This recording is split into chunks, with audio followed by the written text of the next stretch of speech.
and welcome to the Secure Payments Task Force's ACH check wire payment use cases industry feedback opportunity. Our presenters today are Gloria Dugan and Tammy Hornsby-Fain. I'm Gloria Dugan, Senior Industry Relations Representative for the Federal Reserve Bank. Before we move into the payments use cases, I'd like to provide a little bit of background. In January 2015, the Federal Reserve released Strategies for Improving the U.S. Payment System, an ambitious multi-year plan that focuses on improving the speed, efficiency, and security of the U.S. payment system. Since the release of this multi-year plan, the Federal Reserve has worked with payment stakeholders to execute the strategies outlined in the paper.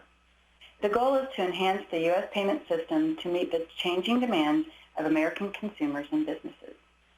The paper communicates desired outcomes for the payment system and outlines the strategies and tactics the Federal Reserve will pursue in collaboration with stakeholders to help the country achieve these outcomes. The paper outlines the Federal Reserve's intent to establish a task force to identify effective approaches for implementing safe, ubiquitous, faster payments capabilities. The paper also calls for a task force to advise the Federal Reserve on reducing payment fraud and advancing the safety, security, and resiliency of the payment system. Additionally, the Federal Reserve will pursue efforts to enhance payment system efficiency through work on standards, directories, and business-to-business payment improvements, alongside efforts to enhance Fed-provided services for same-day ACH, risk management, and settlement. So what are we hoping to accomplish here? Well, there's 5 desired outcomes. First is collaboration. The U.S. payment system is complex, involving thousands of financial institutions, millions of individuals and businesses, and hundreds of non-bank payment service providers. Second is speed. There's currently no ubiquitous, convenient, and cost-effective way for U.S. consumers and businesses to make real-time payments from any bank account to any other bank account. Third is security. As payments have become more electronic and threats to payment confidentiality and integrity escalate, changes in payment security are increasingly acute. Fourth is efficiency. Persistent check usage, challenges in moving the unbanked population to electronic payments, and the benefit of promoting innovation are key drivers focusing on this desired outcome. And finally is international. Globalization continues to accelerate, creating a growing need for cross-border payments that are fast, efficient, and accessible. More details about the strategies for improving the U.S. payment system can be found on fedpaymentimprovement.org. Turning to slide 4, today we want to focus on the third strategy, which is payment security. The mission of the Secure Payments Task Force is to reduce fraud risk and advance the safety, security, and resiliency of the payment system. The Secure Payments Task Force was established in June 2015 and outlined the following objectives. First is to advise the Federal Reserve on payment security matters. Second is to coordinate with Faster Payments Task Force. And third is to determine areas of focus and priorities for action. The Secure Payments Task Force has identified and collectively agreed on the top payment security issues facing the industry and has framed the structure and processes to address them. In addition, the task force is providing advice to the Federal Reserve regarding opportunities to enhance payment system security, including ways to improve publicly available fraud data, the development and adoption of payment security standards, as well as related industry education and outreach. On the next slide, we have the 4 areas that the Secure Payments Task Force has outlined and will focus on. First is payment identity management, and this work group's desired outcomes is to identification and adoption of payment identity management practices to mitigate existing and anticipated fraud vectors. The next work group is information sharing for mitigation of payment risk and fraud, and the desired outcomes for this work group is available payments industry fraud and risk data that can be acted upon by payment industry participants and improve the awareness and implementation of exclusive cybersecurity and fraud information. The next work group is data protection, whose desired outcome is identification and adoption of frameworks and methodologies for protecting sensitive payment data at rest, and in transit.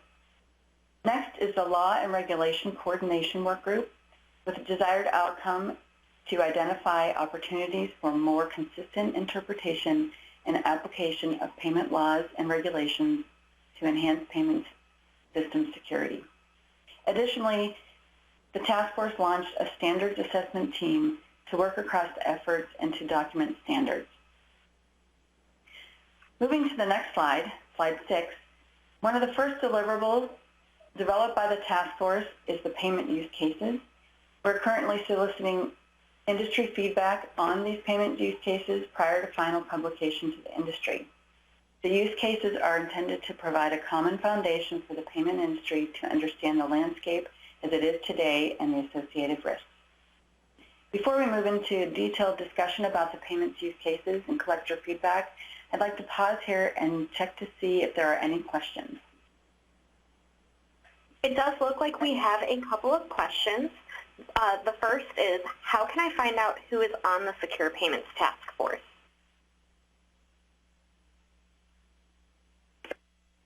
There is information on fedpaymentsimprovement.org that provides a list of the participants on the task force. Well, thank you for that. And can anyone join the task force? Yes, the task force is open to anyone who's interested in joining.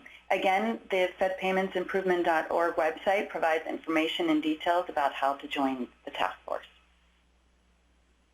Well, thank you very much. It doesn't look like we have any more questions at this time. All right, thank you.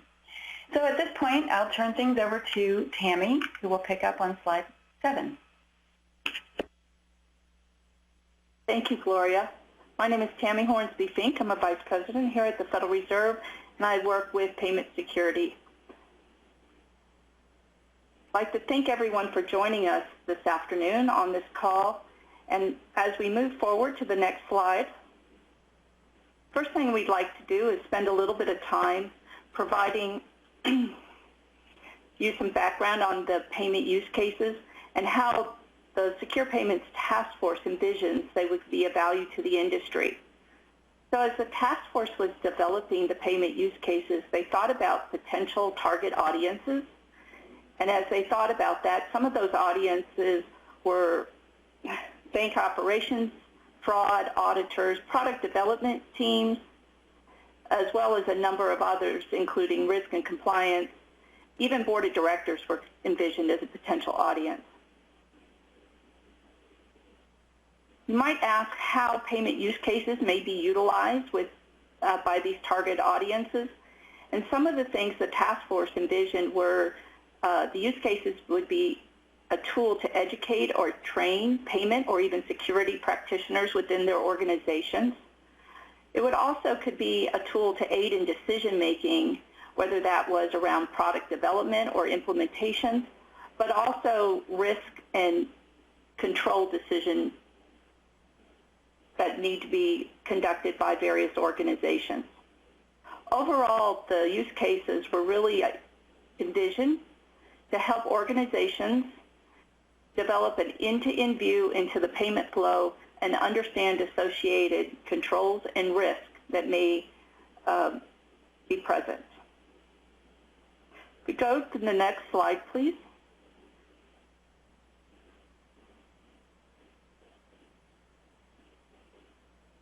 So before we move into the specifics of the 3 use cases that we're going to cover today, thought it would be helpful to provide a little bit of an orientation of the payment use case document. So the payment use case document is broken down into 5 sections. Each of those sections are also color-coded. The first section is the payment flow overview. This section provides an overview of the end-to-end payment flow, and this section is the same for every single document. This was really envisioned as a way to provide a common way to discuss the use cases. The second section, the green section of the document, is specific to the payment type operation for each of those.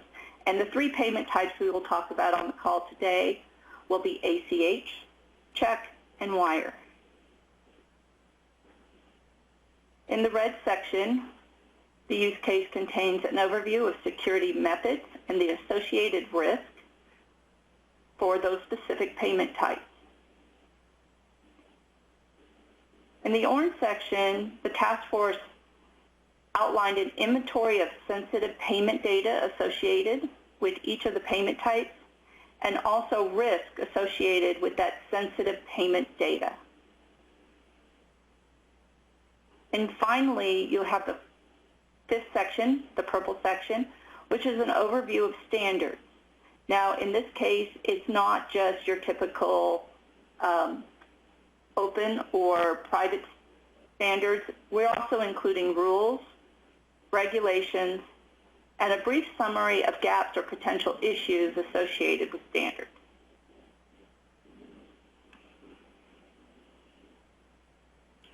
So before we go into the specifics of each of the three use cases that we're going to cover today, let me pause and see if there are any questions. I am checking right now to see if there are any questions, and it looks like we do have one. Does the task force plan to do additional use case templates? As the task force has been advancing their work, they have identified potential new use cases that they would like to tackle. As they've done that, though, they've decided that they wanted to complete the initial work before moving on to a subsequent phase. But yes, they have identified potential new use cases. Okay, well, thank you for that, and it doesn't look like we have any more questions at this time. Well, excellent. So why don't we move ahead to the next slide. And the first use case that we're going to cover is the ACH, or Automated Clearinghouse use case. And if we could, let's go ahead and move to slide 11.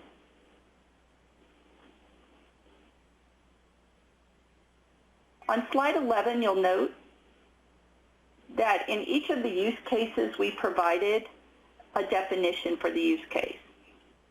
Noting that this could potentially be an educational tool, we wanted to provide a high-level use case or high-level definition for the use case. And as you can see in here, we have that an ACH payment could be credit or debit. It gives some examples of ACH payments, which could be direct deposit, payroll, tax refunds, P2P payments, etc. And it talks about within the ACH system that the originator is the entity that originates a transaction, and the receiver is the entity that has authorized an originator to initiate a debit or credit to a transaction amount. It also talks a little bit about the fact that transactions are passed through sending and receiving banks that are authorized to use the ACH system. We can move on to the next slide.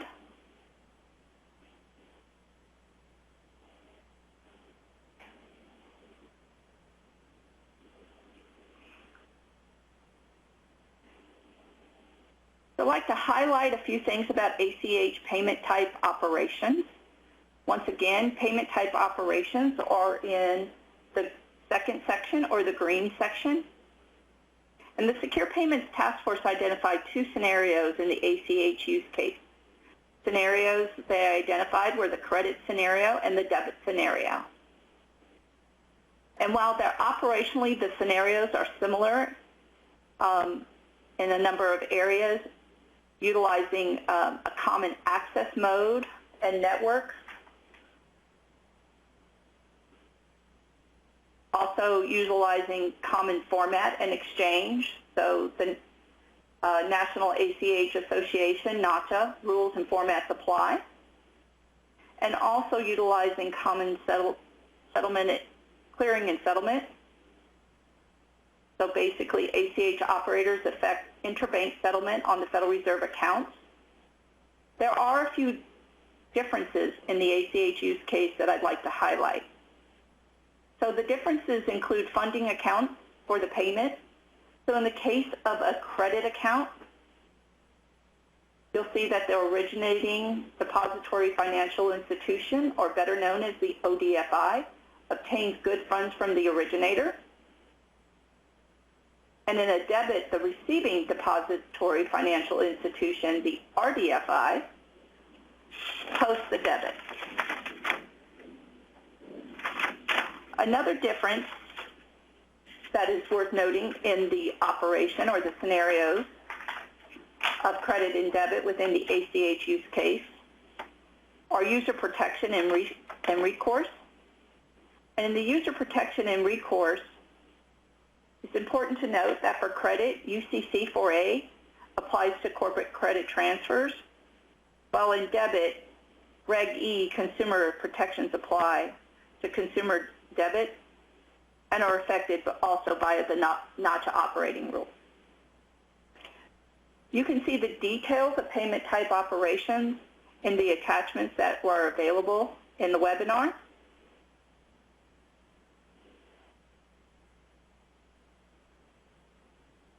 So with highlighting those differences in payment type operations, I'd like to go ahead and move to the next slide, please.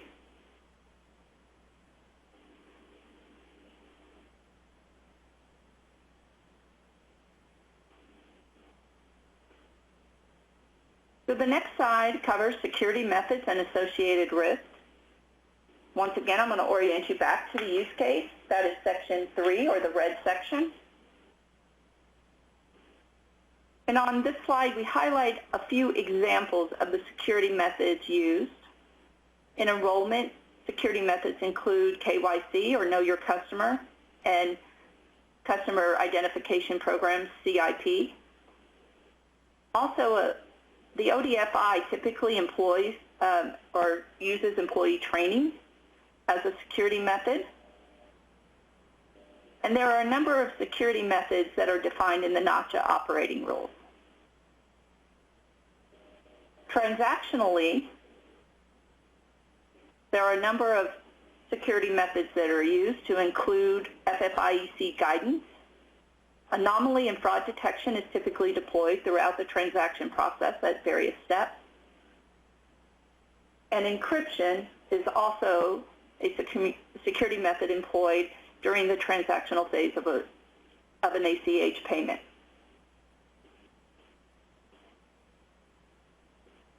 Noting the security methods, there are also additional risks that are associated in various phases of the ACH payment. During enrollment, there can be fraudulent use of an account. This can happen in a variety of ways. But if an account is taken over, then the payment may not be going to the appropriate party. During the transaction phase of a payment, some of the risks include account takeover. That can be corporate or personal account takeover. Social engineering is always a risk. And there is this concept of machine takeover. This is where either an institution or an individual's machine can be compromised and used to originate or receive transactions. During the reconciliation process, one of the risks that were identified is this concept of auto debit. And the risk identified there is where auto debits, where billers control FI account access. And this happens when those auto debits occur over time and are not frequently re-examined. So let me go ahead and move to slide 14.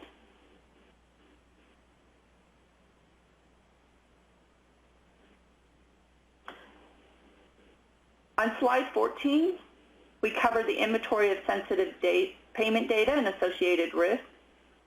Once again, orienting you to the use case. That is section 4, or the orange section. And some examples of sensitive payment data associated with an ACH payment is the in the enrollment phase is the data used to enroll or open an account. Those things can include the name, date of birth, address, social security number, or account number. And during the transaction phase of an ACH payment, sensitive data can include account holder data, actual ACH file data, and sensitive addenda data. Sensitive addenda data examples include maybe government tax information, invoice numbers. If you have other questions about or other details about sensitive payment data, I would reference the actual use case. Some of the risk associated with sensitive payment data during the enrollment phase is the fraudulent setup of an account and identity theft crimes. While during the transaction phase of an ACH payment, compromising sensitive payment data can result in fake credit or debit ACH files, counterfeit checks, which can be created by utilizing compromised data, and account takeover. So this time, let's go ahead and move to slide 15.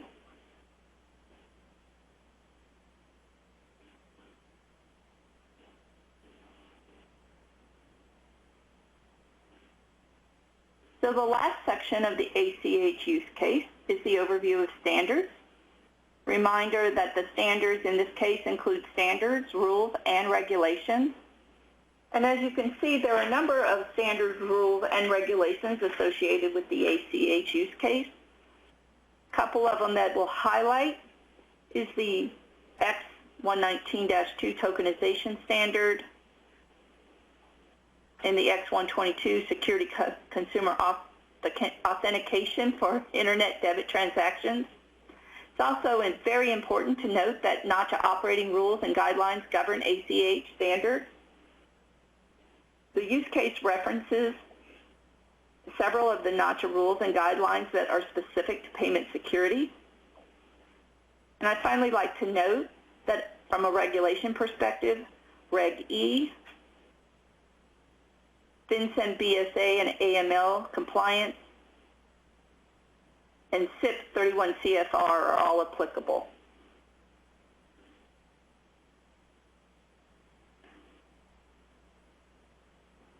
So that concludes the summary of the ACH use case. Before we move on, let me pause here and see if we have any questions.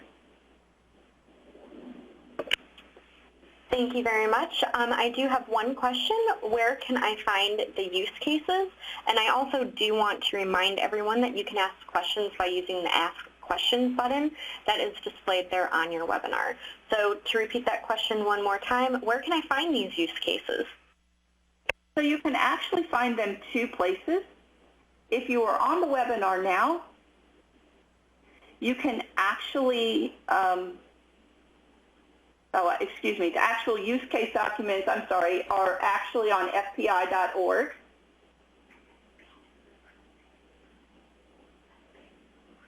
fedpaymentsimprovement.org. It's a good thing we have our industry relations people here keeping me in line today. And there are links to not only the ACH, check, and wire use cases that we will be covering today, but there are also links to the other 6 use cases that will be covered on some upcoming webinars that we're having this week and later next week. So Meredith, were there any other questions before we move on? It doesn't look like that at the moment. Excellent. Why don't we go ahead and move to the next slide, please. So as we're moving to the next slide, I'd like to get everybody prepared. This is the time in our webinar that we're going to be able to get some feedback from our webinar participants. And I'm still waiting for that slide to transition, but as we're doing that, we'll go ahead and get people prepared. And one of the things that we want to understand from folks is whether or not you feel the ACH payment use case would be a useful resource to your organization.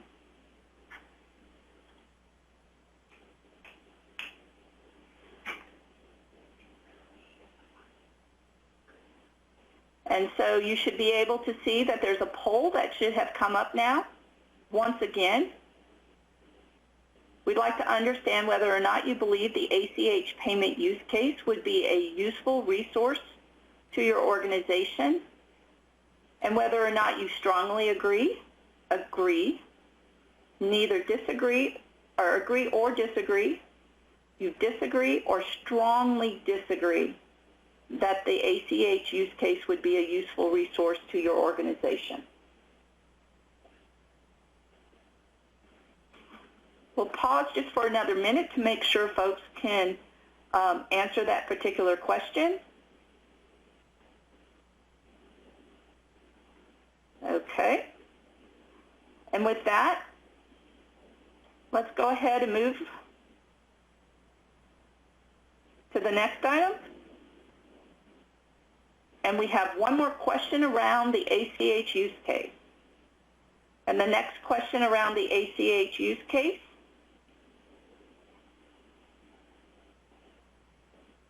is whether or not the amount of detail in the ACH use case is appropriate to inform your organization.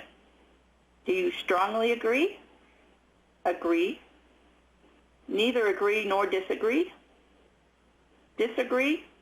Or strongly disagree that the amount of detail in the ACH use case is appropriate to inform your organization?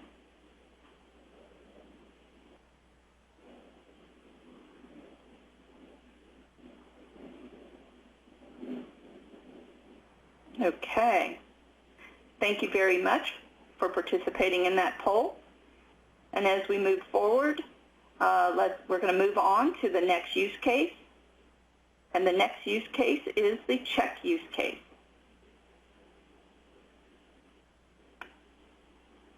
Can we move to slide 19, please? So once again, we've provided a definition for each of the use cases. And for the check use case, we note that a check payment is a negotiable instrument drawn against deposited funds to pay a specific entity a specific amount of funds on demand. We also note that checks were traditionally physically routed from the payer to the payee and then to the payee's bank.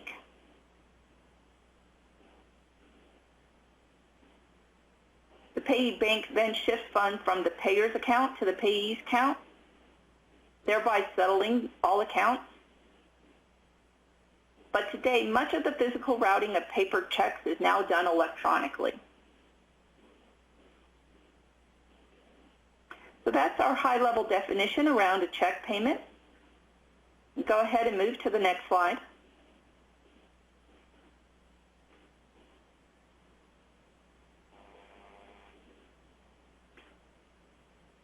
So first, we're going to highlight check payment type operations.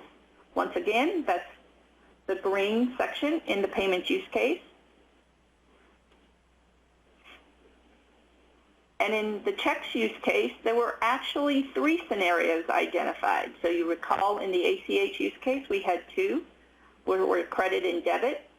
In the check use case, the task force actually identified paper check, check 21, or electronic, and electronic funds transfer, EFT conversion. A couple of things that is important to note across all 3 of those scenarios within the check use case is the fact that the similarity is payer authentication is common in all scenarios. So basically, if you look at payer authentication across all 3 scenarios, point of contact personal identification information is requested and determined by the acquirer of the check. But once you get past that, there are numerous differences across those 3 scenarios within the check payment use case. Those include the access mode and network, the devices used to initiate a payment, as well as acknowledgement and guarantee. I'll highlight just one of these and the differences across one of these. And the one I will highlight is probably maybe one of the most obvious ones, but the device used to initiate the payment. So for a paper check, that is more of a traditional check payment, and the payee deposits the check. For Check 21 or electronic checks, this is a case where the check is sent directly to the writer's bank or local clearinghouse.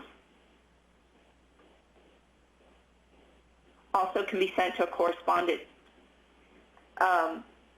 institution. This is typically done with an image of the check versus a paper check.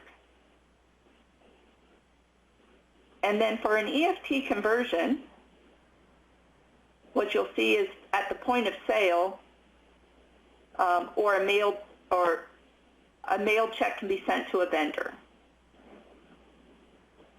So there are some differences within the three scenarios. I just highlighted one of them. Now let's go ahead and move to slide 21.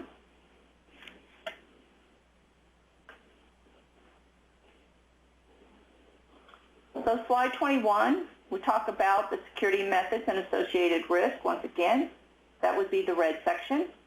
And some examples of security methods that are deployed for check payments. Some of these will seem familiar from ACH, such as KYC, Know Your Customer, CIP, Customer Identification Program, and employee training. Within the transaction, we also have fraud mitigation services. These are sometimes commercial services that are available. And anomaly and fraud detection are also deployed. There are examples of risk associated with both the enrollment and the transaction. So one of those risks associated with enrollment is the fact that legacy accounts may lack Know Your Customer, since KYC program has been is a relatively recent, and social engineering continues to be a risk associated with enrollment. From a transaction perspective, one of the main things that we've associated as a risk with the check payment is the limited opportunity to authenticate the payer at payment initiation. And one of the more recent risks associated with a check is this concept that a remote deposit capture can be deposited multiple times.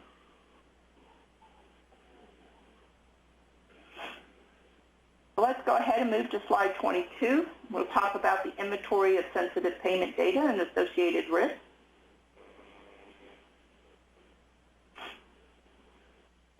You'll start to see some similarities across the payment types. But once again, sensitive payment data often during enrollment includes data that's necessary to open or enroll account, name, date of birth, your address, your social security number, and then the associated account number. During the transaction, you have the account holder data. You also have payee account data from the endorsement. So that's a little bit of a different flavor for the check use case. And once again, you'll probably start to see some similarities across the use cases when we talk about examples of associated risk with sensitive payment data. For enrollment, there's the idea of you have fraudulently set up accounts. We have identity theft crimes. And for transactions, we can have counterfeit checks and even account takeover. We move to slide 23. talk a little bit about some of the associated standards, rules, and regulations associated with checks. And you'll see that there are some standards that are very specific to checks. We noted a couple of the ANSI standards around check security guidelines and what the ANSI X9100 series check image exchange basics. Some of us know that as the Check 21 standard. There are a number of rules. Some of those rules are best noted in the ECHO rules, or the Electronic Clearinghouse Organization rules. And an example of regulations that apply would be UCC 4A, Reg E, and Regulation CC. And these are all examples of standards, rules, and regulations that have been identified by the task force. So before we proceed, I'd like to stop and pause and see if we have any additional questions. Thank you very much. We do have one question. How does the task force intend to maintain the use cases? So right now, this is something that the task force is still discussing. They have discussed the need to maintain this information over time, and they are discussing a number of ways to include continued industry engagement through the task force or other organizations to do that. So that has not been decided, but it is a topic of conversation within the task force currently, and will be determined by the time that we release this information. Thank you very much, and it doesn't look like we have any more questions at this time. Well, excellent, because this is my opportunity once again to engage this audience in a couple of questions. So if we can go ahead and move forward. And this question will be related to the check payment use case.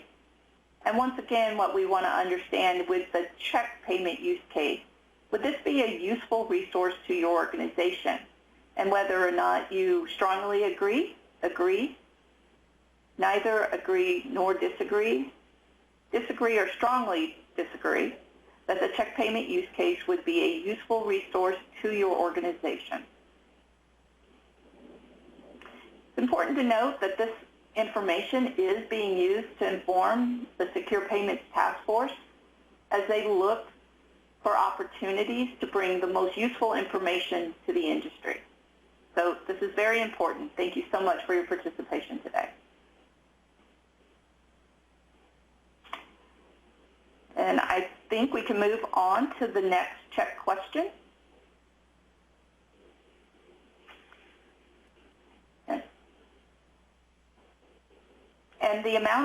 And the next question is, the amount of detail in the check use case is appropriate to inform my organization. And once again, we have an array here of everything from strongly agree to strongly disagree. That the amount of detail in the check use case is appropriate to inform your organization. We'll wait just a moment to make sure that everybody has an opportunity to respond to that question before we move on to the wire use case. Okay, I think we can move on now.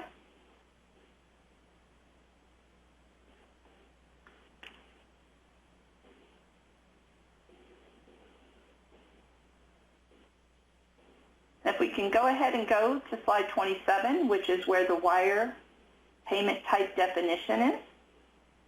Once again, the task force felt it was important to provide a foundational definition for each payment type. In the case of the wire payment, or often it's referred to as a wire transfer, this is the direct transfer of funds from the payer's account at one bank to the payee's account at another bank. This is a rapid form of payment where banks typically charge fees for both payers and payees. And while it is typically a rapid form of payment, the time of a wire transfer can be a factor. If the wire initiation is near the close of business, then the banks may add an extra day to the transaction, or there could be a delay. Typically, though, wire transfers are near real time, final, and revocable once processed by Fedwire or the CHIP system.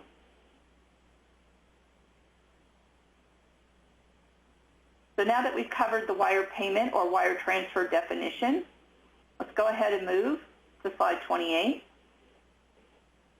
And once again, we'll talk a little bit about payment type operation for wire.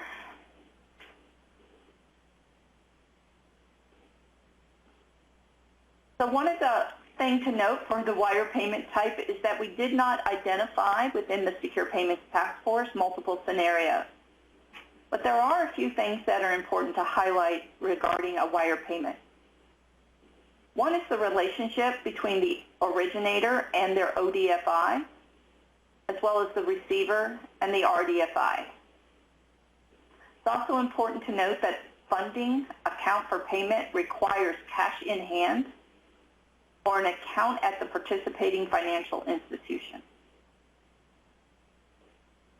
There are a limited number of payment networks traversed, as noted in the use case.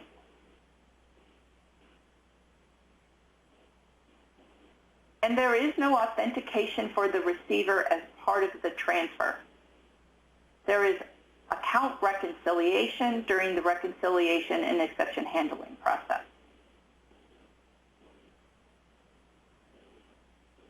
So covering those highlights of payment operation for wire, I'd like to go ahead and move into the next section, which is the overview of payment security methods and associated risk. And if you happen to be looking at your at the actual use case, that would be the red section. Some examples of the security methods. You'll see once again enrollment looks very familiar.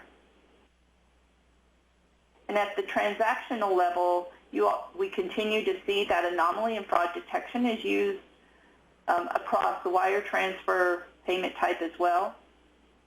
And financial institutions authentication of the customer is also another security method used. We have a number of risks associated with a wire transfer. Once again, we note the lack of KYC for legacy accounts, but there also can be a lack of Know Your Customer for correspondent banks. You'll see that social engineering continues to be an example of a risk that is noted. But there is also the lack of verification for recurring wire agreements.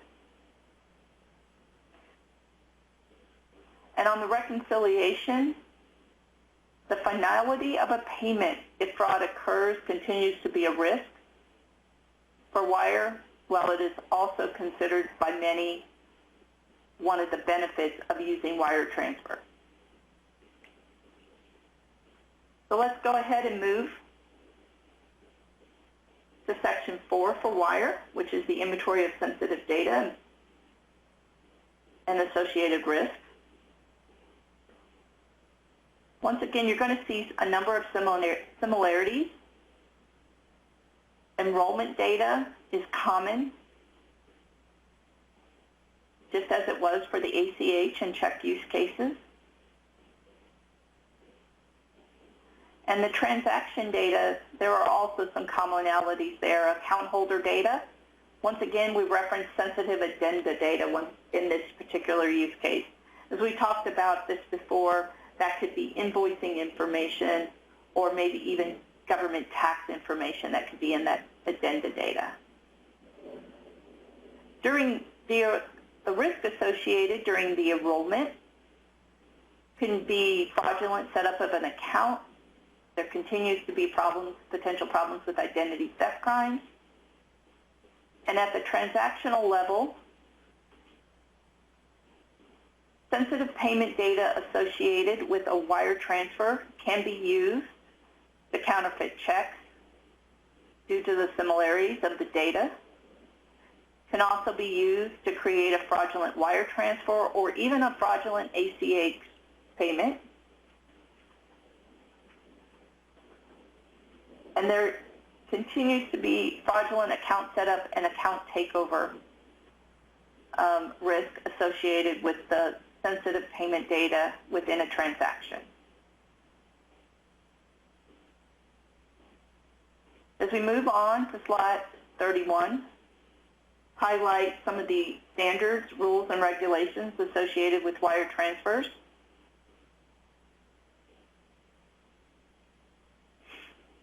Some of these are going to look familiar, but there are some specific items that you'll see in here.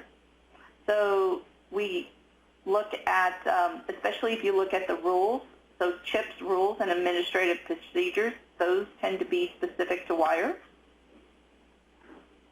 You'll also see the reference to Regulation J. Now, this is the collection of checks and other items by Federal Reserve banks and funds transfers through Fedwire. You'll also see some familiar regulations in here, such as CIP 31, CFR, and UCC 4A.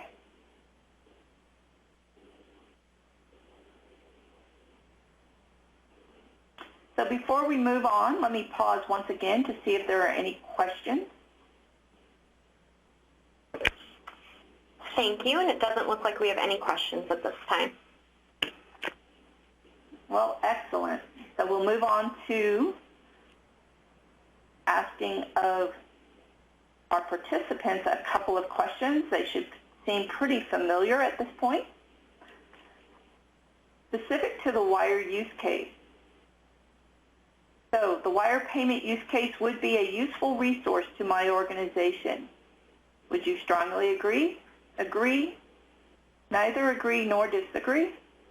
Disagree or strongly disagree that the wire payment use case would be a useful resource to my organization?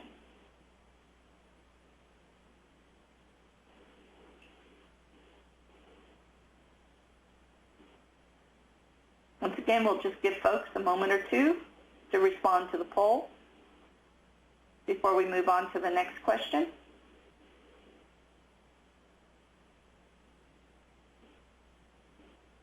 Okay, I think we can go ahead and move on to the final question related to the wire use case, and that is the amount of detail in the wire use case is appropriate to inform my organization. Once again, would you strongly agree, neither agree nor disagree, disagree or strongly disagree that the amount of detail in the wire use case is appropriate to inform your organization? So, excellent. I think we're in good shape there for that last question. So as we've reviewed the use cases for ACH, check, and wire today, I hope you found this overview helpful, but I want you to know that the Secure Payments Task Force very much appreciates the feedback and the time that you devoted. And at this point, I'd like to turn the floor back over to Gloria Dugan, who will talk about the next steps associated with the payment use case. Okay, thank you, Tammy. And turning to slide 34, I did want to thank you all for your input on the use cases. This will be useful information to take back to the task force, as Tammy mentioned. We do want to get your input on some additional information that will be useful as we begin to look toward publishing the use cases. And on our next slide, slide 35, we have another polling question for you. And this is really around the type of format that you'd like to see the use cases presented in once they're published. So the question specifically is, in what formats and methods would you like to access the material? A is search and filter online. B, infographic, C, print, or D, other. And we'll give you some time to provide your response to that question.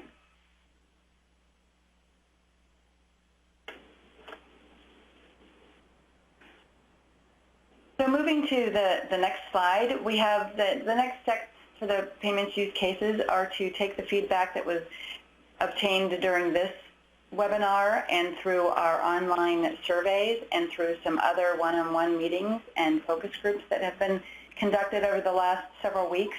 That information will be taken back to the task force, and they'll use the input to develop the deliverables into formats that are useful for industry stakeholders. So your input is really appreciated. I did want to point out that we are planning to publish the use cases in the third quarter of this year, so you'll be looking, you'll look to see those deliverables published later in the year, and we'll be announcing that information through our website at paymentsimprovement.org and through other industry communication vehicles. And then finally, I wanted to point out that we have information here on how to register for the Secure Payments Task Force. Again, it remains open, and participation in the work groups that are outlined here is welcome by all from the industry for anyone who's interested in participating in the task force or the work groups. And if you'd like to continue to receive information about paymentsimprovement.org and the strategies for improving the payment system, and specifically the Secure Payments Task Force, we encourage you to join the Fed Payments Improvement community. Information about the community is available on the website fedpaymentsimprovement.org. So with that, I will pause and check in with Meredith to see if there are any questions before we close our session today. Hi, thank you, Gloria. And I do have a couple of questions. I know we probably won't be able to get to all of them, but if your question did not get answered, I know everyone will be following up with you to make sure that it does get answered. But I did at least want to ask one more here. So this one is directed for Tammy. How can you find the NIST Cybersecurity Framework Standards? That's a great question. So just for everyone who may not be familiar with NIST, also known as the National Institute of Standards and Technology, those standards are available publicly, and NIST has a pretty nifty website, www.nist.gov, and they have a search function on their website, and all you need to do is search Cybersecurity Framework, and you would be able to gather a wealth of information there. Any other questions for me, Meredith? It doesn't look so at this time, because I know we are running short on time, but if your question didn't get answered, it will be followed up via email. All right. Excellent. Thank you so much. Well, with that, we will close our webinar today. Thank you all for your participation and your time. We appreciate the feedback that you've provided. Have a good afternoon.